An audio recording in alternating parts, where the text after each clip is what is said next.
Assalamualaikum warahmatullahi wabarakatuh.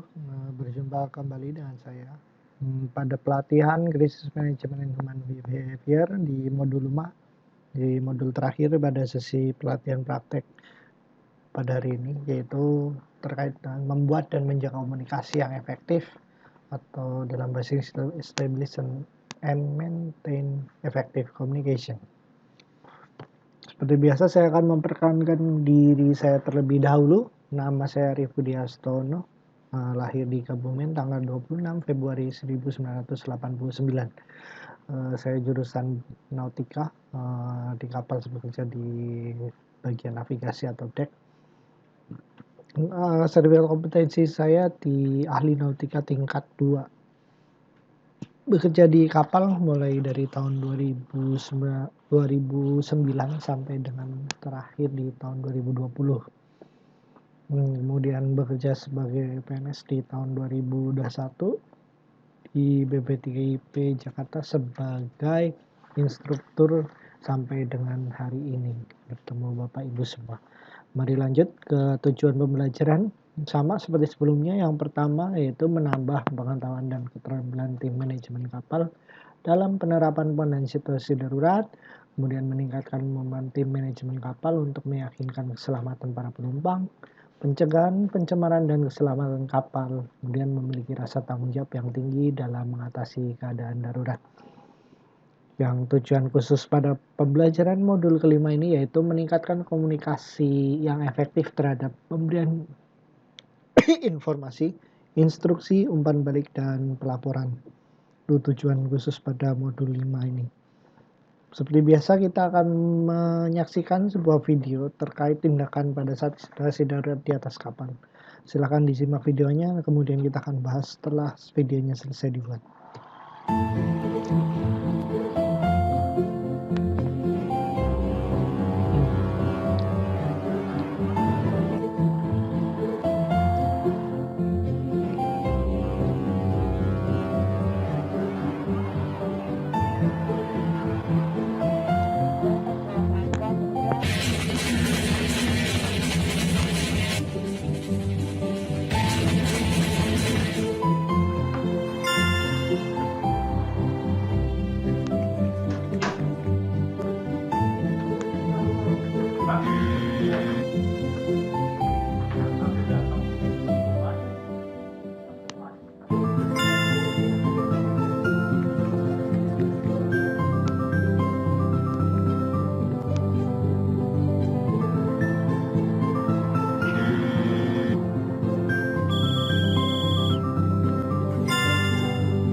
Bagaimana Bapak Ibu terkait video yang baru saja dilihat bersama-sama?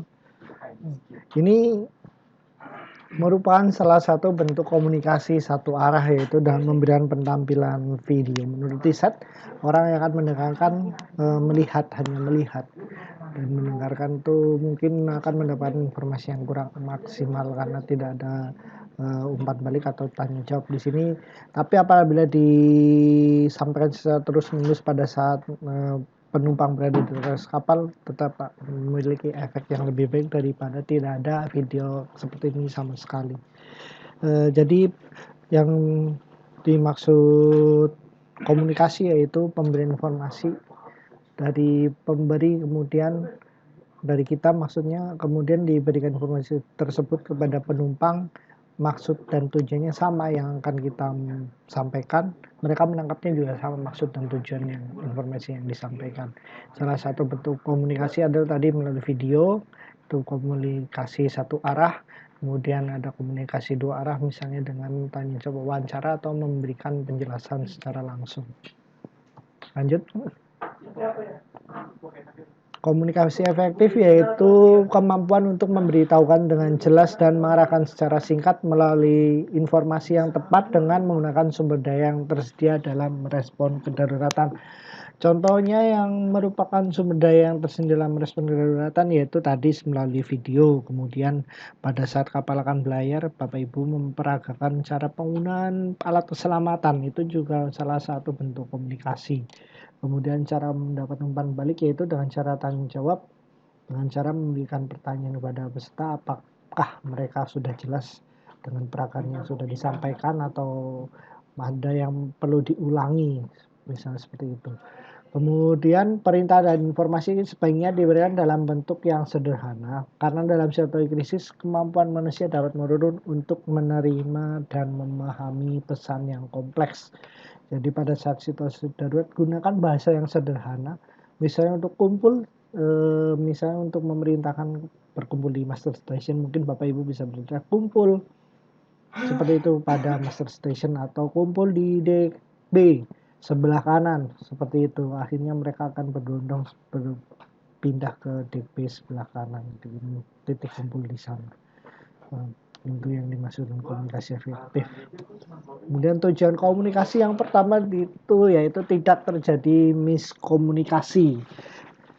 Jadi yang namanya komunikasi apabila terjadi salah tanggap atau salah mendapat informasi itu akan menyebabkan kepanikan. Misalnya diinformasikan bahwa ada kebakaran kecil di dapur, sebenarnya bisa dipadamkan dengan sumur, tetapi karena salah informasi seperti ada kebakaran tanpa menjelaskan kebakaran seperti apa, akhirnya terjadi kepanikan di atas kapal. Yang kedua adalah dengan memberikan informasi yang lengkap itu akan mengurangi kecemasan terhadap pengguna jasa. Misalnya di sini adalah penumpang kapal, mereka akan lebih jelas dalam menerima informasi pada saat darurat. Disampaikan saja, maksudnya saat ini kita ada kebocoran di lambung sebelah kanan. Tim kami, kru kapal sedang berusaha untuk memompa air yang udah masuk ke dalam tangki balas kita. Mohon untuk Bapak Ibu semua dapat memakai pelampung atau life jacket, kemudian berkumpul di sisi kiri kapal agar kapal tidak miring ke kanan. Misalnya seperti itu, untuk disampaikan secara jelas saja. Apabila sudah sampai secara jelas, penumpang akan lebih kooperatif.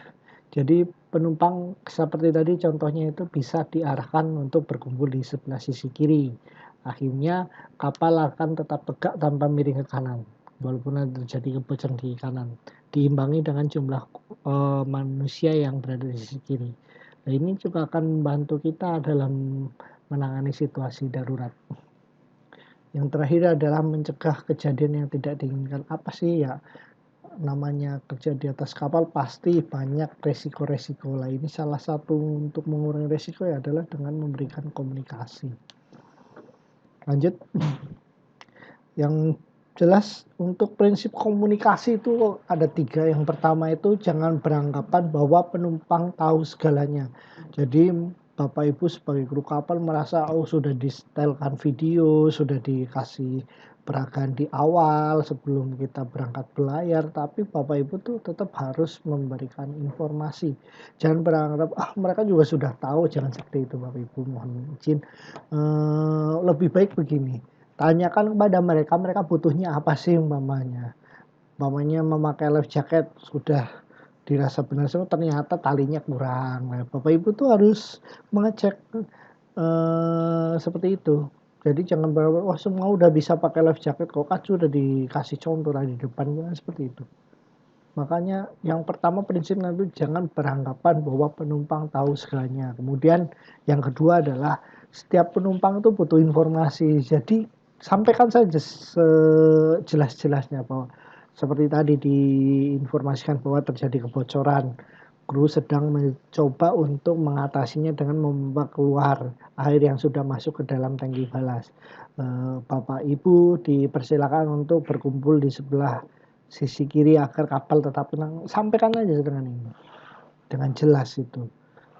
Terus kemudian kira-kira sampaikan butuh waktunya berapa, apabila tidak terkejar bagaimana yang harus dilakukan umpamanya. Nanti apabila ada terdengar bunyi bel 7 pendek bel dilanjut dengan 1 panjang, kemudian ada instruksi dari nahkoda. Jangan sampai lupa, sampaikan bahwa perintah untuk meninggalkan kapal adalah instruksi by nahkoda. Maksudnya tanpa instruksi dari nahkoda itu 7 pendek 1 panjang itu kita diminta untuk berkumpul di master station atau titik kumpul penyelamatan. Tapi belum meninggalkan kapal kecuali nahkoda sudah memberikan informasi bahwa kapal sudah tidak dapat diselamatkan. Saya minta seluruh kru dan awak kapal serta penumpang untuk evakuasi lah, baru Bapak Ibu naik ke dalam skoci untuk meninggalkan kapal. Itu perlu disampaikan secara detail. Yang ketiga prinsipnya yaitu gunakan bahasa yang jelas, sederhana dan mudah dipahami penumpang. Jadi namanya penumpang itu beragam Bapak Ibu, mulai dari yang hanya lulusan SD, hanya lulusan SMP, lulusan SMA, universitas, bahkan ada yang tidak sekolah sama sekali. Itu cara penyampaiannya gunakan bahasa yang sangat sederhana, maksudnya jelaskan saja sesederhana mungkin, perintahnya jelas untuk kumpul di sebelah kanan, langsung kumpul di sebelah kanan, mudah dipahami saja. Itu yang menjadi prinsip komunikasi agar tercipta komunikasi yang efektif. Sampai sini jelas, mungkin saya lanjut.